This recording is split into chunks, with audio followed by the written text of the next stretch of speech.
Thank you, everyone, for joining me for Why Carrier Contracts Matter. I confess it was very challenging pulling this material together and organizing it because there's a common element that impacts different individuals and professional entities in different ways. So we have doctors and healthcare providers and facilities. We have their billing and coding folks who are sort of the front line on when things aren't working. If something's not working and something's kind of fishy, it's the billing and coding folks that kind of are the first ones to be in there because they're trying to get stuff to process and it doesn't. Healthcare professional associations like state associations and national associations, but the state association for the different specialties, regardless of how powerful they think they are or may not be, the fact that they are still the state professional association and the voice of that specialty carries weight, whether they think it does or not. Healthcare audit defense attorneys and other attorneys that work in this realm. And then I also included health benefits plan administrators, which would be for self-funded entities that are public, like the federal government, the state government, as well as corporate, because if you watch that Don Self video, that's the first time I heard that over 60% of claims in most states are processed by carriers as a third-party administrator, not processing their own claims. And that is hugely important about escalating problems and having carrier representatives like not deal with things or try to negotiate with a carrier, and things can go on for months and months, and they're not incentivized to fix problems when they happen, like if there's something glitch in the system.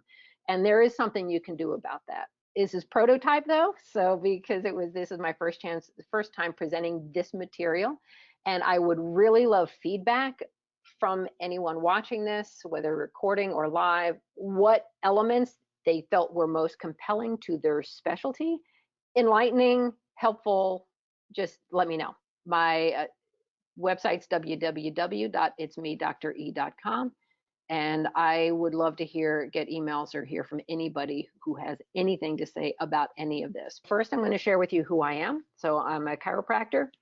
Dr. Ellen Fitzenreiter, formerly of Norfolk, Virginia. I now am in Arlington, Virginia, where I practice part-time, but I do this legal stuff on the side and work and explore and research about audits and insurance carriers and nefarious activities and things like that. I am not an attorney, nor do I play one on TV. This is my former office that I was forced to sell in 2018 following an insurance carrier audit where sneaky bad things happened that the carrier did that violated contracts that if we had known at the time that they did, we could have done something about it, and we didn't know, so we couldn't, if you follow that. In 2017, 100 chiropractors Anthem did a post-payment audit of our previously paid claims to determine if our documentation supported stuff that we already got paid for. And in a number of those cases, the documentation did not, and they demanded back lots and lots of money, hundreds of thousands of dollars. They negotiated eventually, and a number of colleagues paid large settlements back. I had a settlement that was demanded of me. I successfully fought it myself. I call that part one of an audit. Part two of the audit is prepayment review. Not everybody paid a settlement, but most of those colleagues who were audited were placed on prepayment review. And basically because they said that, well, your documentation's a little sketch, so in order for us to keep paying you, we're going to require you to send paper claim forms and paper documentation going forward for an undisclosed period of time, which ended up being mysteriously a year for everybody, even though they said it was based upon our improvement or not, before we would get paid. So we also were sending off our bundles of paper, every week, and we were receiving EOBs. So Anthem was receiving the claims, scanning them into the system, probably passing them on where they were supposed to go, and pending our claims. And the EOB stated it was because they required documentation, which, what is that? They have the documentation. Wait, we sent it. Our association hired somebody who told us maybe they haven't read it yet. Let's wait and see what happens. Well, we bled money for 4 months. My office was 80% Anthem Blue Cross Blue Shield. It made it very hard to function. Finally, after 4 months, I emailed my auditor and said, okay, you need to read my documentation and either pay my claims or deny it and give me a reason, because if something's wrong, I'll fix it. Or if I'm right, I can appeal it. But when we have for months on end needs documentation, no denial reasons, and just pending claims for, at this point, hundreds of thousands of dollars, that's a problem. And I mean, when you think about it, that shouldn't happen, should it? That just doesn't sound like it should happen. Well, it's not. So I called my auditor. I said, you need to pay my claims. He said, I don't have anything to do with that department. By the way, you owe me a whole bunch of money, which I didn't. But I said, well, then where can we get this information about, getting my claims paid? Somebody needs to read my documentation and process these claims. So the next day he sends me this report, and this is actually not the entire thing. He said, well, these are my denials report. It had actual reasons on there and the claims, and for 4 months. And it blew my mind. And I said, Mr. Auditor, what is the name of this report and how are providers to access it? Because this would have been really helpful 4 months ago when you stopped paying me. And his response was, there is no name to this report, and there is no way for providers to access it. You need to ask me for it. After he had just told me he had nothing to do with that department. So it turns out that was a violation with their contract, Anthem's contract with the state employee health benefit plan, which was almost half of my patients. That's the report. That's my background. And that's what sent me down, because that was wrong. And I have colleagues who lost their practices and didn't, and it was a mess. All right, so provider contracts. He said we're two types of contracts. You have provider contracts that are the contract between you as a provider and a carrier. And there is good stuff to read there. Typically, it is, our contract was 253 pages long, and there's information about processing claims. There's information about auditing. There's information about prepayment review. Nobody reads their contracts because they're so long, but honestly, a lot of it is not relevant. Sit down at a good coffee shop, open it up, scan through, find the stuff about, what is the process for filing a grievance and appeal with the carrier. Important things like that to know. But what today I'm going to focus mostly on is about third-party administrator contracts, which is the contracts between a carrier and the entity that they contract with, whether it's the public, which would be federal or state governments, or if it's a private corporation. Because in short is, yes, bad things happen to us chiropractors, but it wasn't until I stepped back and thought, okay, well, who else cares this happened? What other bad things happened because of this audit? Well, I had patients that, that their access to covered benefits was impacted. That's another slide. So let me go back. We as providers, our billing and coding people, the attorneys, we need to wrap our heads around carriers processing claims and whose money it really is anyway. So in our office, when we talked amongst ourselves, my staff and me and my billing people, we would say our Anthem patients. Well, no, actually they weren't. In any given state, and the AMA has a great report, you can ask me for it, but it lists state by state through the whole country who are the main carriers in each individual state. In Virginia, Anthem Blue Cross Blue Shield is it was most of the state, but Metro DC is CareFirst Blue Cross Blue Shield. So that carrier is probably processing the claims for the state employee health benefit plan. And the state employee health benefit plan is the state is probably the largest employer in the state. So that's a lot of people. Federal government, if you're near a base. In Norfolk, I was near Norfolk Navy Base. And so we had lots of federal contractors. So now Anthem was processing claims for the Office of Personnel Management, the federal contractors. There's private self-funded companies, say like IBM, they're self-insured, or some other, or if an office is across the street from a lumber mill and they're a self-funded plan and they contract with a carrier, they have a contract. And then out-of-state benefit plans, that's a little bit more challenging to get, but that tends to be a smaller portion of patients in an office. But every office will have a unique demographic based on their physical location. So on the right, you see my graph at the time of my audit, where half of my patients were actually federally insured, and Anthem was just administering those claims and processing them. Purple was the state. I was in the middle of a sweet spot of 5 different public universities. So they were all state employees.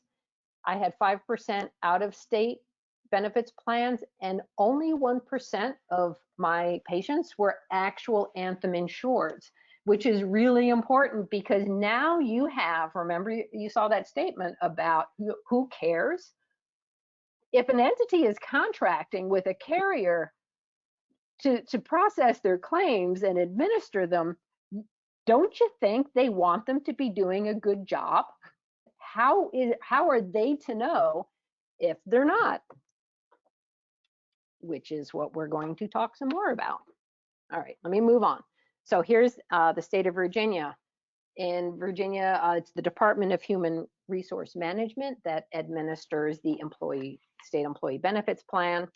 The federal government, they're kind of impossible to deal with because, especially now that I live in Metro DC, they don't respond to stuff.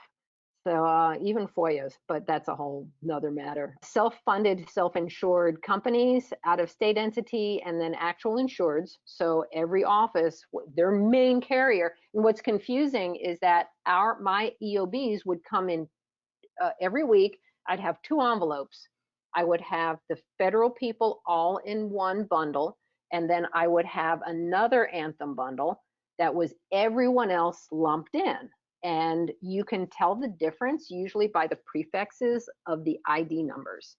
For example, the state, they all had a, YT, whatever it was, prefix. Those were all the state people. So you'll get a bundle of all of those other entities together. Let me call the State Commission on Insurance. Well, in Virginia, the State Insurance Commission doesn't manage carriers. They don't have authority over carriers. Insurance carriers' behavior and actions are actually under the jurisdiction of the State Corporation Commission Bureau of Insurance in Virginia. Every state's different. So when I called them, I'm like, all right, this thing is happening with my Anthem claims. And they said, well, actually, we only have jurisdiction with actual Anthem insureds. We don't have any authority over the state employees or the federal employees or the self-funded companies or out-of-state entities, only actual Anthem insureds, which, if you recall, was 1% of my patients. And it turns out that my one patient that was impacted, they did go to bat for that one patient, and out of that one claim, there was an error on it. So that was 100% error rate. I'm just saying. But most of us think there's somebody watching all of this happen, and that somebody has authority, and that one entity, overseeing entity cares. And that is not the case. And that's not just in Virginia, that's everywhere. The state commission, whatever they call themselves, only has authority over the carrier's actual insureds. The state of Virginia is in charge of watching things themselves for the employee health benefit plan, and the federal government and those self-funded entities. They fall under the Department of Labor rules and regulations. So in the past number of years, there's been ERISA lawsuits that you may have heard about. That is that. But other entities don't fall under ERISA, and out-of-state people just don't know what is happening outside of their borders. So what I like to say is use your spidey senses, is again with legitimate denials, coding errors, processing things that are just, happening on an office level. That's one thing. But when you have egregious or patterns, systemic bad things happening, and it's like, this just can't be right. Like with us in Virginia, it's like, how can they be allowed to deny our claims and not pay us for months on that. That shouldn't be able to be a thing, and it turns out it's not. But if you don't read the contract, you don't know that. If something smells like a rat, if it looks like a rat and it smells like a rat, it's probably a rat. As an individual provider, it's hard to do that digging. I did not do this digging and figure it out when I was trying to practice also, because it's impossible to do all of that at the same time. I would recommend getting, again, back to the professional associations for whatever medical specialty it is. So there's this great thing called the Freedom of Information Act, talking about those third-party administrator contracts with between the entity, like the state, or a corporation that is self-funded, and the federal government. How do you get those contracts? How would you know that the contract's being violated because it's not their contract with you? Well, at the federal level, the Freedom of Information Act, there's lots of things that are related to the government that you as a citizen can ask for. And one of those is the contracts with a carrier and the government. I am not focusing a whole ton on federal right now because their responsiveness is pretty lame. I gotta confess. But each state has their own version of a Freedom of Information Act. In Virginia, it's called Freedom of Information Act. In Tennessee, for example, it's called the Open Records Act. And as a citizen, you can, so you have to be from Tennessee or Delaware or wherever else, you can ask for the contract between the carrier, that is the third-party administrator for the state employee health benefit plan, and the plan. Get the contract. In Virginia, it was about 80 pages long, and I found lots of information in there, and I'm going to show you some examples of that. As far as corporations, they do not have to comply with you asking for it. However, again, if I was a practice that was across the street from XYZ Lumber Company, and half of my patients were from this lumber company, and the TPA, typically the insurance card will say Blue Cross Blue Shield, and then it might say XYZ Lumber Company right on the card.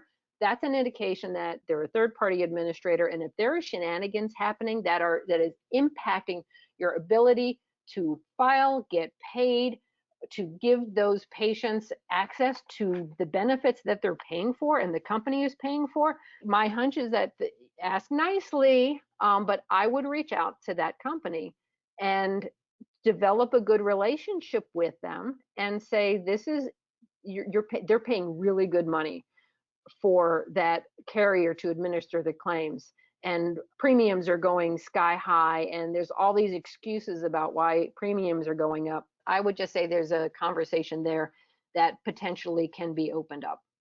All right. Any communication that anybody has about all of this stuff, would love to have conversations about that. So I'm going to give you some example of contractual elements related to claims processing and audits.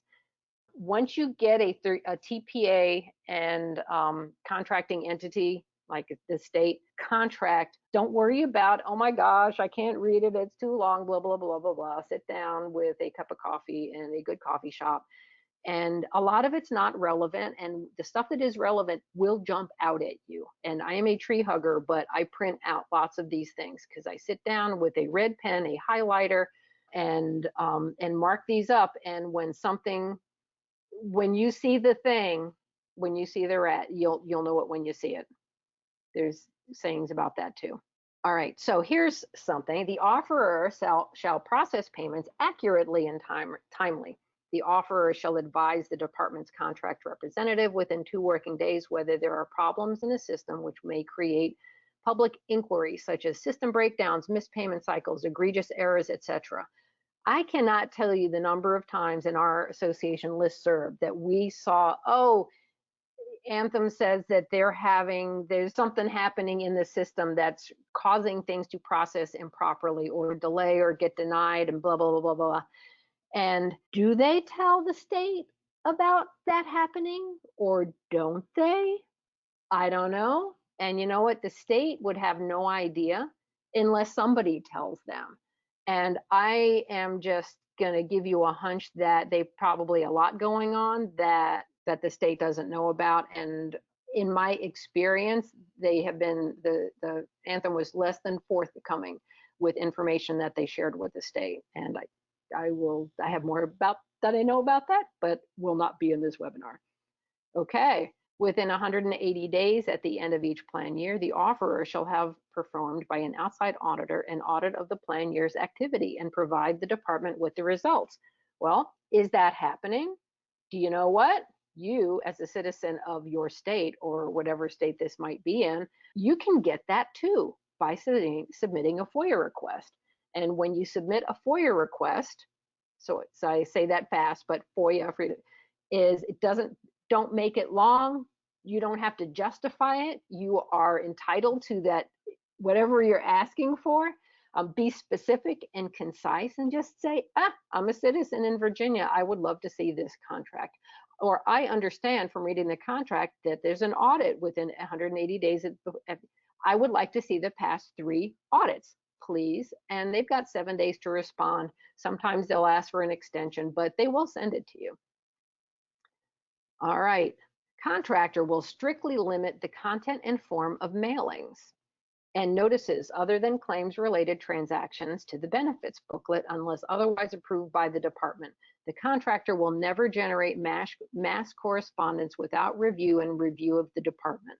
And this is not specifically claims-related, but when I read the contract with the state, this jumped out at me because one spring, Anthem sent to all of their state employees a print hard copy letter stating that their provider was no longer in network with the state health benefit plan, which was an accident. And whether or not the state ever knew that this happened, this was a violation of their contract. Their contract also stipulates, and I don't have this slide here, that there are monetary penalties for them violating, for the carrier to violate the contract with the state. So what do you think the odds are of them knowing about all of these things? And how are they to know that stuff is happening unless somebody tells them? And I would not recommend, it makes more sense for a professional association, like the State Chiropractic Association, behavioral medicine, dermatologists, smaller providers are really targets of this type that are targets for this kind of activity because we don't have piles of money. We tend not to be the greatest organized, and they know they can get away with it. Just saying. So elements in a contract can be completely legal. So if an attorney reads the contract, he's like, yeah, that's legal, that's legal, that's legal, or that's not legal. Well, there's a difference between something being in a contract and being legal and whether or not it's actually being done, whether on a provider level or a billing claims processing level, whether that's being violated. And the states rely on carriers to tell them when they're screwing up. And that is, if you can see with some legal proceedings that are going on right now, that doesn't happen. So I am suggesting that we, as billing and coding people, as attorneys operating in this realm, as providers, as professional associations, start upping our game on communication. Once again, back to providers, you have to look beyond providers being screwed by this and getting paid in the whole mess with claims. Who else is getting screwed? So you've got the contracted entities with the third-party administrators. They're getting screwed because they're paying for that carrier to do a good job, and somebody needs to tell them if they're not. The plan members, your patients, they're paying for their benefits. Taxpayers, if it's a matter of the state employee benefit plan, my Virginia taxpayer dollars are going towards that plan that are being impacted by this shenanigans. All right, you have unions in New Jersey. Currently, the police union is fighting about some savings that the Blue Cross in New Jersey was supposed to guarantee, that had said that they were going to have for the state, that didn't happen, and it ended up costing people money, and the unions are stepping in. So what issue you're having is who's getting screwed, who's being impacted by this behavior or this egregious errors and all that kind of stuff. So let me roll on. All right, contracts. So I said that you can get the state contract, and you don't necessarily, you're probably not going to see the contract for a self-funded, company like IBM or wherever else. However, most attorneys could tell you whether it's real estate or celebrity contracts or divorce contracts or, most contracts are templates. So at one point in time, somebody built this template for a contract for a purpose, and there's lots of blanks in it that you then kind of edit or tweak or have exhibits or addendums or whatever else. But for the most part, most of that text is from a template. So my bet, and I haven't seen one of those, is that there's going to be templates there. And so there's going to be similarities with those types of claims processing requirements, accuracy requirements. For example, the accuracy rate, they're required to be 97% accurate. And you can send a Freedom of Information Act for the data about claims processing and recoveries. I got that too. Go read up on FOIA a little bit, and you can also FOIA email conversations. You can FOIA notes from meetings that happened, all kinds of good things like that. So how to read a contract. And they tend to be long. Like I said, 243 pages. 53 was my provider contract, and 80 pages was the state contract. And my strategy is, when they say how to eat an elephant is one bite at a time. And you print it out, you kill a tree, and you sit down in a good coffee shop with a red pen, a blue pen, a highlighter. You can flip through pretty quickly pages that don't have relevant information. And then when you get to stuff that is relevant, you will see it. So no, you don't have to read every contract word for word for doing this. When you get to the headings that are relevant to your thing, you will know it and you will see the good stuff. And that goes for provider contracts as well as the state contracts. Or you can hire somebody. And honestly, I personally want to start working in this a little bit more. I had multiple attorneys along my journey of speaking to 150 attorneys over the past 4 years. And I'm like, well, why didn't this get caught before? Why didn't anybody say about this thing? And that's because it was legal. That stuff was legal. It's just attorneys, they're not providers, and they're not billing and coding professionals. And so they don't look at those things through that lens. And there's stuff we're going to catch that they're not going to, because they're not looking at the same things that we're looking to. So, okay, that was very circular, but there you go. So doctors, other healthcare providers, facilities, I'm going to break this down into what each different entity should be looking for. So you should know your provider contract. State associations, somebody in the board, somebody in a institutional memory position should know about important elements in the provider contract about audits and claims processing and appealing and all of that, because waiting for carriers to respond in a timely fashion is bad things just go on and on and on. So I am a stickler for accountability, and I am a stickler for immediate and appropriate response to bad behavior.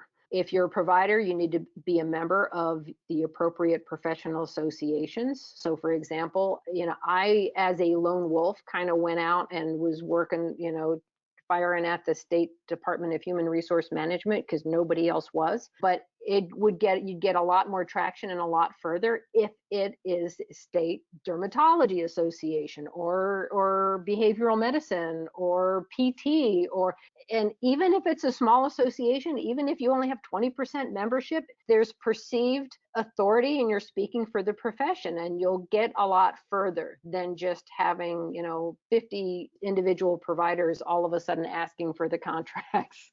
So billing and coding folks and managers, I would recommend that you collaborate and connect with each other, with your own, like the American Medical Billing Association.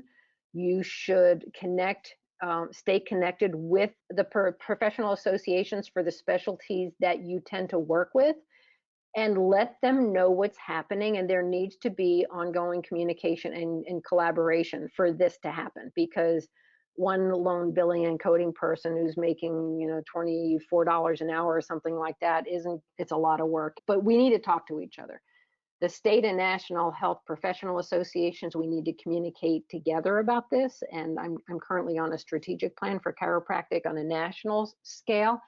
And some states have a lot of experience in this and some do not. And they need to be talking to each other and comparing contracts and getting them and reading them.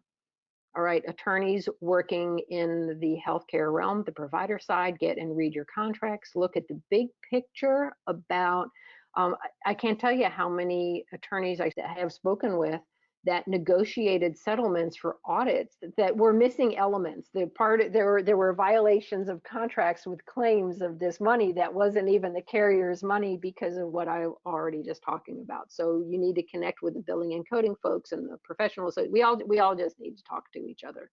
Now, the self-funded health benefits plan administrators. The bottom line is self-funded health benefits plans, they have a fiduciary responsibility to appropriately manage the funds that fund the health benefit plan. And part of that is this. And if there are violations that are impacting their plan members' access to benefits, that's a problem. Taxpayer dollars, that's a problem. And so this needs to be on their radar as well, because they need to have, you saw in the Virginia contract is they're supposed to audit well, okay, they're supposed to get an audit from an outside auditor by the carrier, which did not happen. They hired an outside auditor who looked at data that the carrier sent, but nobody was asking about this sort of thing happening. And we need to let them know these things are happening when they're happening.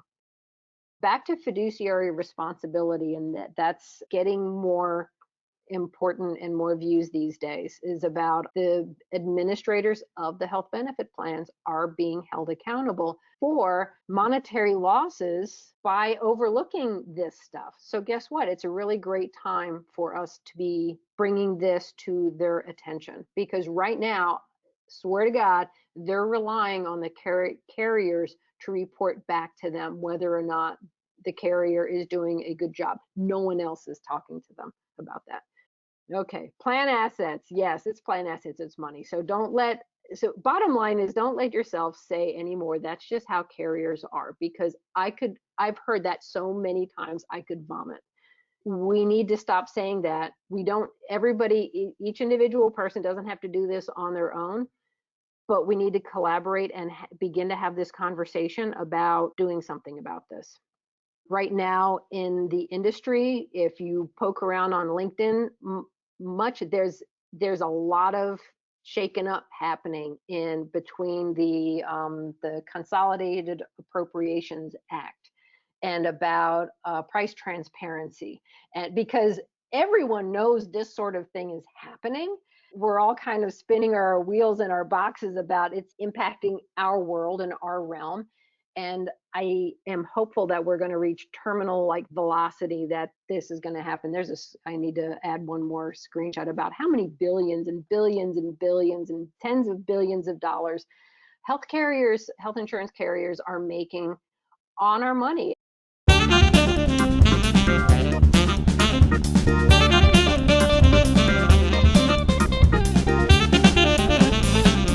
I would love feedback over any particular topics that might be relevant to the realm that you operate in. My plan is to break this down into segments of non-drilling and stuff, but also relevant to specific communities. If there's anyone that that operates in this realm that would be good for me to share this with, please let me know. As far as, when something that looks like a rat and it smells like a rat, it's probably a rat. Identify it, be concise, reach out to appropriate entities. It's not going to be the state insurance commission. You have to follow the trail. Who cares? How to reach out, where to get the contracts, and come to the table with as much information, because they're not going to do the work. and they're not going to know this is happening. Communicate, collaborate, act. That's it. All right. Thank you for staying this long.